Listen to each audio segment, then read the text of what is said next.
চুল আর কুচকানো পোশাকে দেখা মিলল ১৫০০ বিজ্ঞানী খ্যাত সজীব ওয়াজেদ জয়ের। মা প্রধানমন্ত্রী থাকা অবস্থায় হাজার কোটি টাকা লোপাট করলেও তার ছাপ নেই পোশাক আশাকে। দেখে আপনি হয়তো ভেবেই বসবেন, এ বোধহয় হতদরিদ্র পরিবারের কেউ।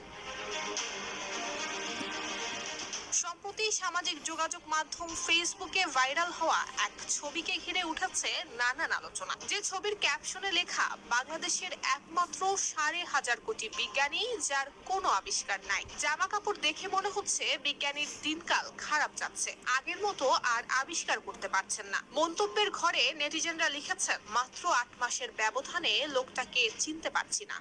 কত দাম্ভিকতা, দাপট, হুঙ্কার, ইজ্জত সবকিছুই যেন নিমিষেই শেষ হয়ে গেল। কালার এক্সপার্ট, জর্জ স্যাপ এবং মাইল্ড অন হ্যান্ডস টেকনোলজি সমৃদ্ধ অরিক্স ক্রিস্টাল ওয়াশ আপনার লন্ড্রি এক্সপার্ট।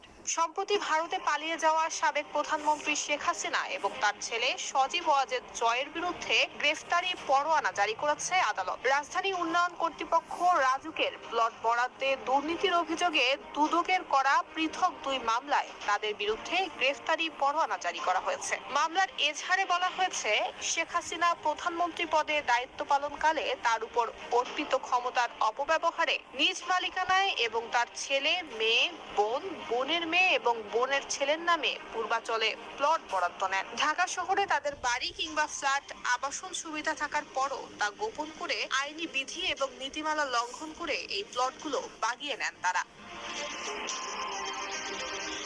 শেখ হাসিনা ভারতে পালিয়ে যাওয়ার পর নানান সময় ভিডিও বার্তায় ভিন্ন ভিন্ন কথা বলেছেন সজীব ওয়াজেদ।